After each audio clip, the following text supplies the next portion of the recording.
हाँ, पिछले अध्याय में हम गेस्टाल्ट जो सिद्धांत है उसके बारे में अध्ययन कर रहे थे। गेस्टाल्ट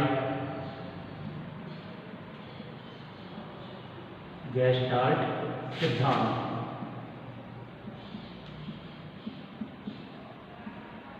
इस गेस्टाल्ट सिद्धांत के बारे में हम अध्ययन कर रहे थे। हमारा जो पूर्व का अध्ययन है उससे पहले हमने जो गेस्टाल्टवाद संप्रदाय से संबंधित 3 मनोवैज्ञानिक थे, मैक्स वर्दिमर, काहलर व कॉफका, उसमें से हमने मैक्स वर्दिमर के बारे में अध्ययन किया। अब हम अध्ययन कर रहे हैं 2 मनोवैज्ञानिकों का, एक काहलर व दूसरे हैं कॉफका। इन 2 मनोवैज्ञानिकों का अध्ययन हमारा बाकी रह गया था, जिसमें से जो कॉफका है, कॉफका ने द थ्योरी ऑफ गेस्टाल्ट नामक पुस्तक को लिखा था। कॉफका ने द गेस्टाल्ट थ्योरी नामक पुस्तक को लिखा था। द गेस्टाल्ट थ्योरी या थ्योरी ऑफ गेस्टाल्ट भी जिसको कहते हैं, इसको the theory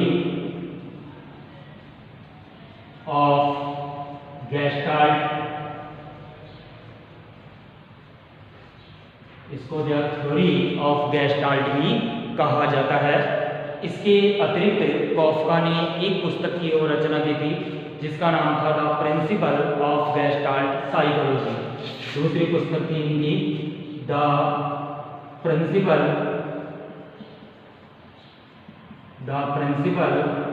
of gestalt psychology.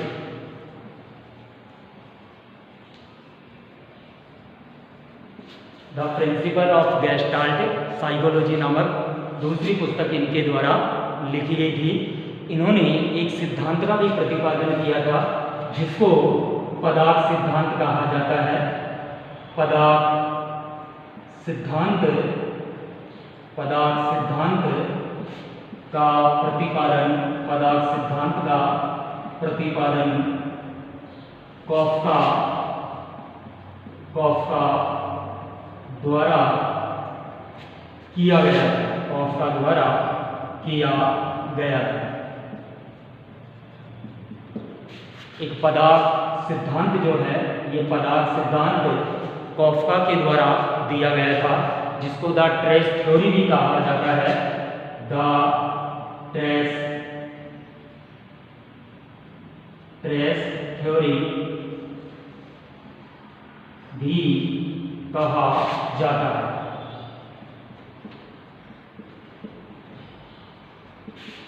जैसा कि हम पूर्व में अध्ययन कर चुके हैं कि कॉफका का जो योगदान है वो गेस्टाल्टवाद के क्षेत्र में काफ़ी महत्वपूर्ण माना जाता है। इसके अतिरिक्त जो कॉफका है, इन्हीं कॉफका ने एक प्रयोग भी किया था। इन्होंने अपने इस सिद्धांत को प्रतिपादित करने के लिए एक प्रयोग भी इनके द्वारा किया गया था।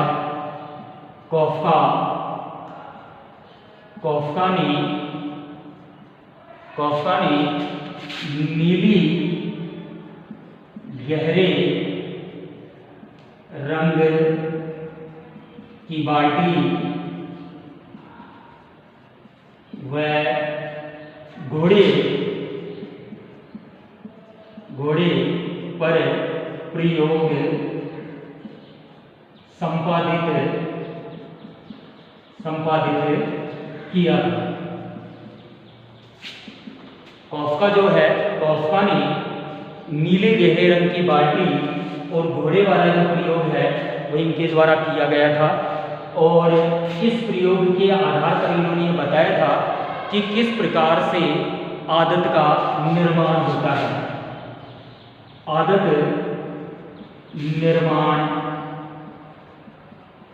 निर्माण की प्रक्रिया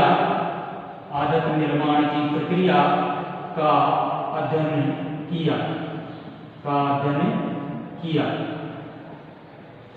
कॉफका ने अपने इस प्रयोग के माध्यम से आदत निर्माण की प्रक्रिया का अध्ययन किया था। इन्होंने क्या किया, एक घोड़े को एक गहरे नीले रंग की बाल्टी और एक कम गहरे नीले रंग की बाल्टी उस घोड़े के सामने इन्होंने रखी। इन्होंने जो ज़्यादा गहरे नीले रंग वाली बाल्टी थी उसमें घोड़े के लिए भोजन रखा। इन्होंने डेयरी जो भोजन है वो उसी गहरे नीले रंग की बाल्टी में रखते। एक दिन इन्होंने क्या किया, जो भोजन था वो कम गहरे नीले रंग वाली बाल्टी में रख दिया। तो इन्होंने देखा कि घोड़े ने सीधे जाकर के अपना मुंह जो अधिक गहरे नीले रंग वाली बाल्टी थी उसी में अपना मुंह दिया। यानी उसकी जो प्रवृत्ति थी वो बन गई थी कि किस प्रकार से वो उसकी आदत का निर्माण हो गया। तो उस आदत निर्माण की प्रक्रिया के विषय में जो अध्ययन है वो कॉफका के द्वारा किया गया था। इसके अलावा कॉफका का जो सिद्धांत है वो काफ़ी महत्वपूर्ण माना जाता है। इन्होंने वर्ष 1920 में जो थ्योरी ऑफ गेस्टाल्ट नामक जो पुस्तक लिखी थी, इस पुस्तक के आधार पर इन्होंने गेस्टाल्ट जो सिद्धांत है इसके क्षेत्र में काफ़ी महत्वपूर्ण कार्य इनके द्वारा किया गया था। अब आते हैं हम कोहलर के बारे में। कोहलर का जो सिद्धांत है, कोहलर के सिद्धांत के बारे में, कोहलर का सिद्धांत ये गेस्टाल्टवाद से संबंधित सबसे महत्वपूर्ण जो सिद्धांत है वो माना जाता है। कोहलर ने सबसे पहला जो पॉइंट है इससे रिलेटेड वो है कोहलर ने सर्वप्रथम वर्ष 1916 में अपना प्रयोग चिंपैंजी पर किया था। इन्होंने अपना जो प्रयोग है वो चिंपैंजी नामक पशु पर किया था, चिंपैंजी पर किया था, जिसका नाम सुल्तान था। उसका नाम क्या था? सुल्तान। इन्होंने जो अपना प्रयोग किया था कोहलर ने सबसे पहले वो वर्ष 1916 में अपना प्रयोग चिंपैंजी पर किया था। इसके बाद इन्होंने वर्ष 1920 में इन्होंने अपनी एक पुस्तक की रचना की थी और अपनी इस पुस्तक के अंदर इन्होंने अपने इस सिद्धांत का प्रतिपादन किया था जिसका नाम था गेस्टाल्ट साइकोलॉजी। 1920 में गेस्टाल्ट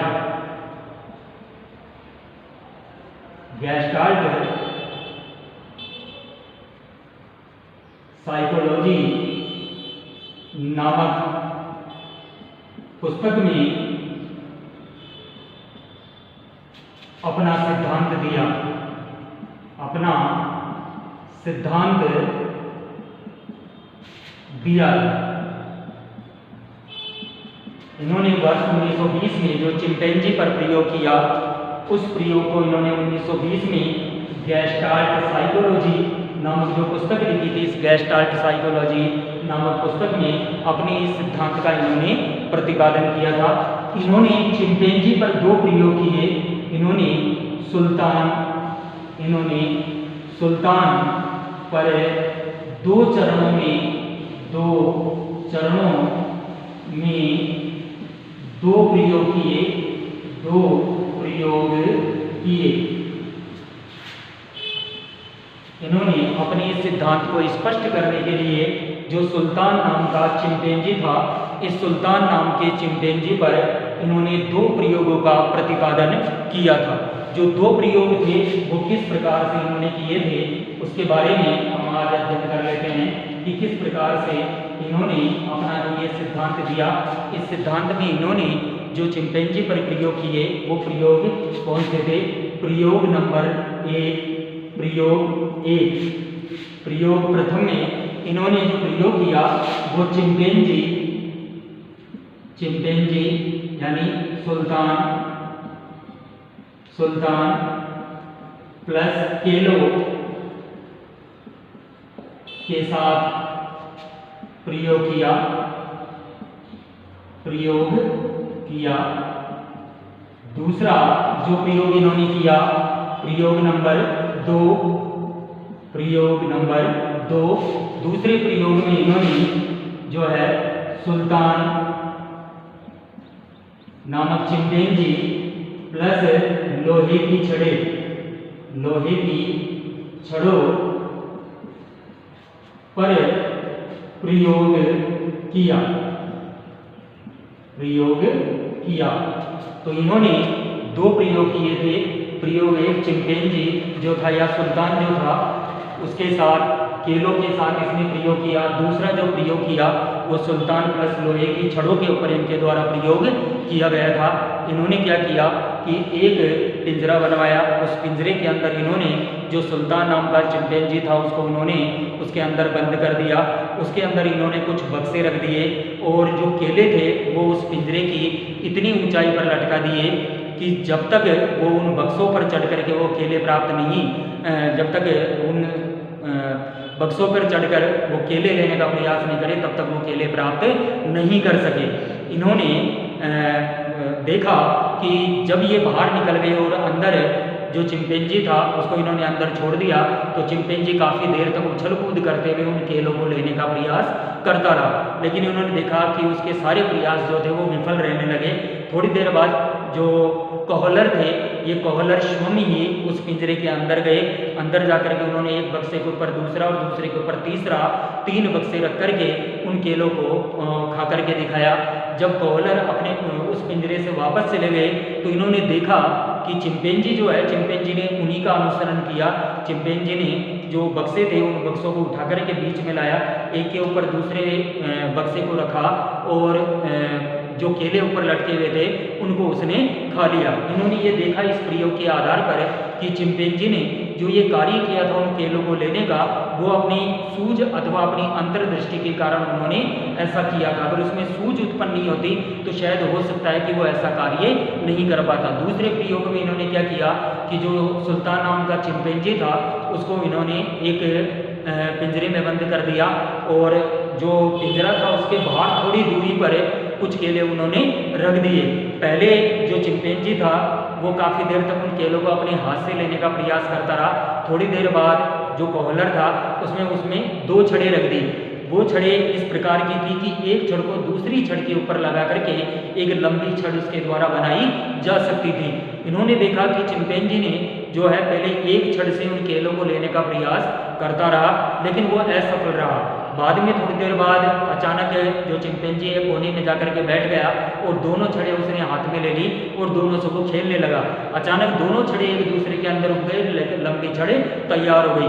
चिंपैंजी ने तुरंत उन लंबी छड़ के माध्यम से उन केलों को अंदर ले लिया। यहाँ पर भी इन्होंने देखा कि जो चिंपैंजी था या सुल्तान जो था वो सुल्तान के अंदर कहीं न कहीं जो सूझ उत्पन्न हुई वो सूझ अचानक उत्पन्न हुई और अचानक ही वो सूझ उत्पन्न होने के कारण ऐसा इन्होंने कहा है कि इनका जो सिद्धांत है इस सिद्धांत को इन्होंने नाम दे दिया सूझ का सिद्धांत, सोच का सिद्धांत भी जिसको कहते हैं। इनके इस सिद्धांत के अलग अलग नाम हैं। तो इनका जो सिद्धांत है कोहलर के सिद्धांत के नाम, कोहलर के सिद्धांत, कोहलर के सिद्धांत के नाम, कोहलर के सिद्धांत के नाम है, अलग अलग नाम है। पहला है इसको अंतर्दृष्टि का सिद्धांत कहते हैं। अंतर्दृष्टि का सिद्धांत इसको कहते हैं। पहला अंतर्दृष्टि का सिद्धांत इसको कहते हैं। दूसरा है सूझ का सिद्धांत, इसको कहते हैं सूझ का सिद्धांत इसको कहा जाता है। तीसरा सोच का सिद्धांत इसको कहते हैं, सोच का सिद्धांत भी इसको कहा जाता है। चौथा जो है इसको पूर्णाकार सिद्धांत कहते हैं, पूर्णाकार सिद्धांत भी इसको कहा जाता है। पूर्णाकार सिद्धांत भी इसको कहा जाता है। पांचवा है समग्रतावादी सिद्धांत कहते हैं, समग्रतावादी सिद्धांत, समग्रतावादी सिद्धांत भी इसको कहा जाता है। और छठा जो है इसको समग्रतावादी सिद्धांत कहा जाता है। और चौथा अव्ययवादी सिद्धांत भी इसको कहा जाता है, अव्ययवादी सिद्धांत भी इसको कहा जाता है। तो ये 6 नाम इस सिद्धांत के हैं अलग अलग। इसको अंतर्दृष्टि का सिद्धांत भी कहते हैं, इसको सूझ का सिद्धांत भी कहते हैं, इसको सोच का सिद्धांत भी कहते हैं, इसको पूर्णाकार सिद्धांत भी कहते हैं, इसको समग्रतावादी सिद्धांत भी कहते हैं और इसको अव्ययवादी सिद्धांत भी कहते हैं। तो ये एक जो सिद्धांत है कोहलर के द्वारा दिया गया था, इस सिद्धांत को इन अलग अलग नामों से जाना जाता है। इन्होंने जो प्रयोग किए वो चिंपैंजी के ऊपर किए। इस प्रयोग के आधार पर इन्होंने कुछ निष्कर्ष निकाले थे, उन निष्कर्षों के बारे में हम अध्ययन कर लेते हैं। जो इन्होंने अपने इस सिद्धांत के अंदर जो निष्कर्ष निकाले उसमें इन्होंने ये बताया कि मानवीय जो अंतर्दृष्टि है उस मानवीय अंतर्दृष्टि के माध्यम से बालक जो है वो सीखता है। यानी इन्होंने सबसे पहला तथ्य जो प्रतिपादित किया, सबसे पहला तथ्य इनके द्वारा जो प्रतिपादित किया गया था इस सिद्धांत के आधार पर वो ये था कि मानव या व्यक्ति किसी उद्दीपन का प्रत्यक्षीकरण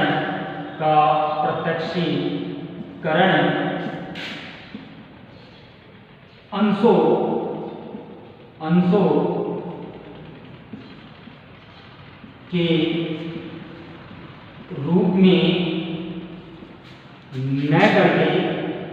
न करके उसके समग्र रूप में करता है। ये इस सिद्धांत का सारांश है।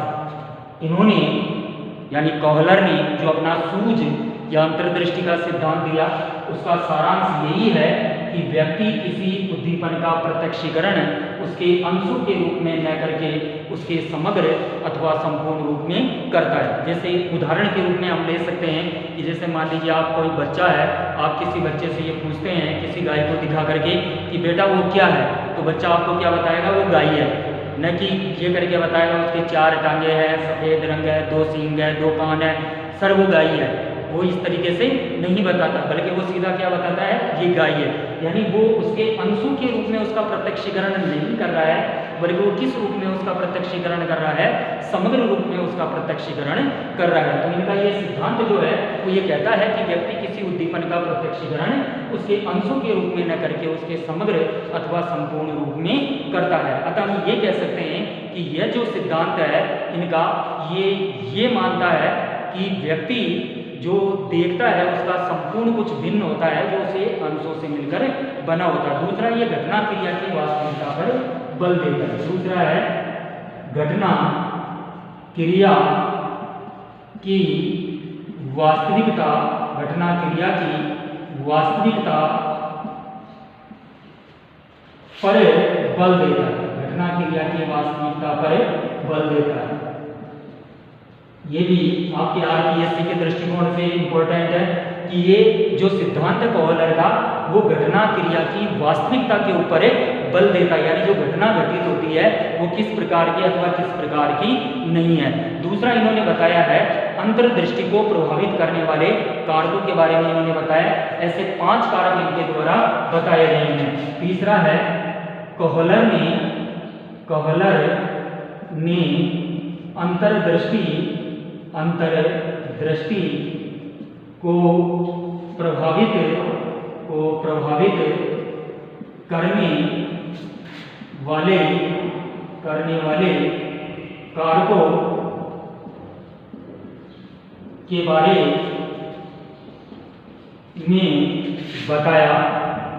कारकों के बारे में बताया था। ऐसे 5 कारक इनके द्वारा बताए गए हैं। ये कारक हैं पहला है लक्ष्य, दूसरा है बाधा, लक्ष्य, बाधा, तीसरा है तनाव, चौथा है संगठन, और पांचवा है पुनः संगठन। तो ये पांच जो तत्व है वो इन्होंने अपने सिद्धांत के बताए हैं कि प्रत्यक्षीकरण जो है वो कहीं ना कहीं अंतर्दृष्टि जो होती है उस अंतर्दृष्टि को ये पांच कारक जो हैं ये प्रभावित करते हैं, जिनमें एक का नाम है लक्ष्य, दूसरे का नाम है बाधा, तीसरे का तनाव, चौथा है संगठन और पांचवा है पुनः संगठन। इसके अतिरिक्त इन्होंने ये बताया है कि जो हमारी अंतर्दृष्टि होती है इस अंतर्दृष्टि को कुछ कारक प्रभावित करते हैं, यानी अंतर्दृष्टि का जो संबंध है वो किस प्रकार का होता है इसके बारे में इन्होंने हमें बताया। तो अंतर्दृष्टि जो है, अंतर्दृष्टि के बारे में इन्होंने बताया है कि अंतर्दृष्टि जो होती है ये जन्मजात होती है। पहला इन्होंने बताया है कि अंतर्दृष्टि जो होती है वो जन्मजात होती है। अंतर्दृष्टि का संबंध बुद्धि से होता है। पहला इन्होंने बताया है कि अंतर्दृष्टि का जो संबंध है वो मानवीय बुद्धि से होता है। दूसरा इन्होंने बताया है अंतर्दृष्टि का संबंध आयु से होता है। इसका तात्पर्य है कि यानी जो प्रौढ़ व्यक्ति होते हैं उनमें अंतर्दृष्टि अधिक होती है। प्रौढ़ व्यक्ति में अंतर्दृष्टि अधिक होती है। प्रौढ़ व्यक्ति में अंतर्दृष्टि अधिक होती है। यानी इन्होंने बताया कि अंतर्दृष्टि जो होती है, अंतर्दृष्टि का जो संबंध होता है वो मानवीय बुद्धि से होता है। अंतर्दृष्टि का संबंध आयु से होता है। प्रौढ़ व्यक्ति में अंतर्दृष्टि अधिक होती है।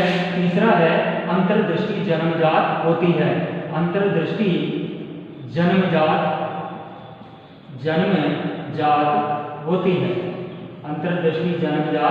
होती है। दूसरा है जो पशु है उन पशुओं की अपेक्षा मानव में अंतर्दृष्टि जो होती है वो अधिक होती है। इसलिए इनका जो सिद्धांत है ये पूर्ण से अंश की ओर सूत्र के ऊपर कार्य करता है। अगला है चौथा है इनका सिद्धांत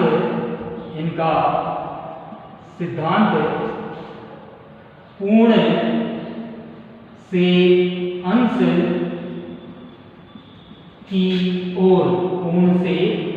अंश की ओर शिक्षण सूत्र पर कार्य करता है। शिक्षण सूत्र पर कार्य करता है। यानी कोहलर का जो सिद्धांत है, ये सिद्धांत जो अंतर्दृष्टि का सिद्धांत, सूच का सिद्धांत, अव्ययवादी सिद्धांत कहलाता है, इसका जो संबंध है ये पूर्ण से अंश की ओर शिक्षण सूत्र पर कार्य करता है। अर्थात यानी हम जो ये कहते हैं कि पहले बालक को पहले अक्षर का ज्ञान करवाए, फिर उसको मात्रा का ज्ञान करवाए और फिर उसको वाक्य का ज्ञान करवाया जाना चाहिए, ऐसा जो है ये हम मानते हैं। और प्राचीन सूत्र है ये पहले से चला आ रहा है कि व्यक्ति जो है उस व्यक्ति को जब हम किसी बालक को ज्ञान करवाते हैं तो पहले उसके अक्षर का ज्ञान करवाते हैं, फिर मात्रा का ज्ञान करवाते हैं, फिर वाक्य का ज्ञान करवाते हैं। लेकिन ये सिद्धांत ये मानता है, यह सिद्धांत मानता है कि बालक को पहले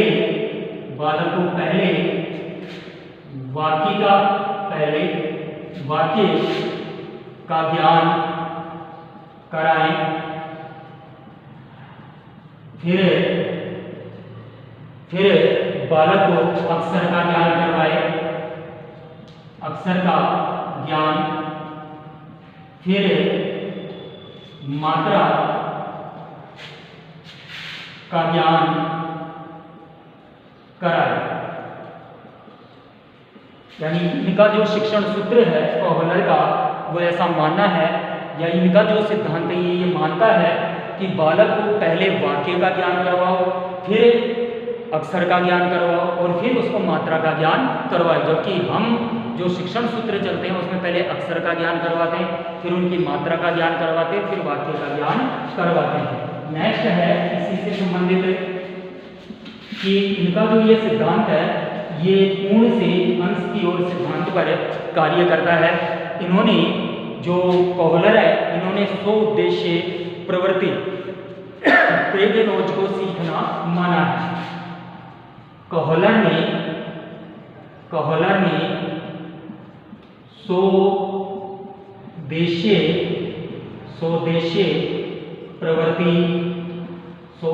प्रवृत्ति जिसको उन्होंने नाम दिया है प्रेगेनोज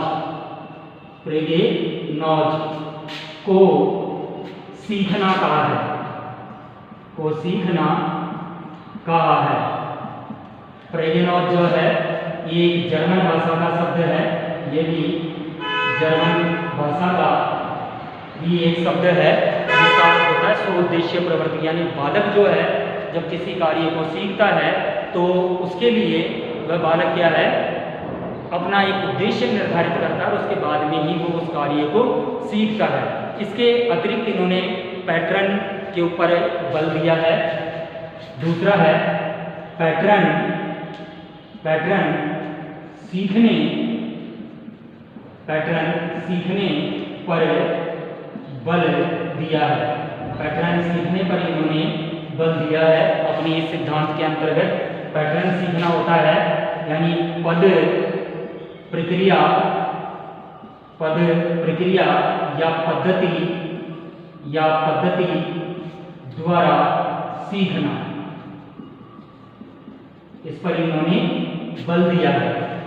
पैटर्न सीखने पर बल कोहलर ने दिया है कि एक प्रक्रिया के द्वारा जो भी बालक होता है वो एक प्रक्रिया के माध्यम से सीखता है और जो ये प्रक्रिया होती है वो धीरे धीरे चलती है। इसलिए इनका जो ये सिद्धांत है ये सिद्धांत कहीं ना कहीं काफ़ी महत्वपूर्ण माना जाता है। एक ये घटना क्रिया की वास्तविकता पर बल देता ही है और इसके अतिरिक्त ये जो है संपूर्ण को कुछ भिन्न बताता है उसके अंश से। इसलिए इनका जो ये सिद्धांत है ये काफ़ी महत्वपूर्ण माना जाता है। तो कोहलर ने स्वउद्देश्य प्रवृत्ति अथवा प्रेगेनोज को सीखना माना। इसके अलावा इनका जो ये सिद्धांत है ये सूझ द्वारा सीखने के ऊपर बल देता है। इसलिए इनका जो ये सिद्धांत है ये कठिन विषयों यानी गणित व व्याकरण जैसे कठिन विषयों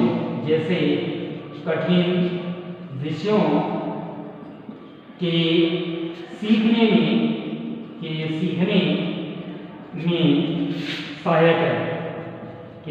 में सहायक है। तो इनका जो ये सिद्धांत है ये काफ़ी महत्वपूर्ण सिद्धांत इनका माना जाता है। अंतर्दृष्टि पर प्रभावित करने वाले 5 कारक इनके द्वारा बताए गए। इसके अतिरिक्त इन्होंने समस्या के प्रकार के इनके बारे में बताया है।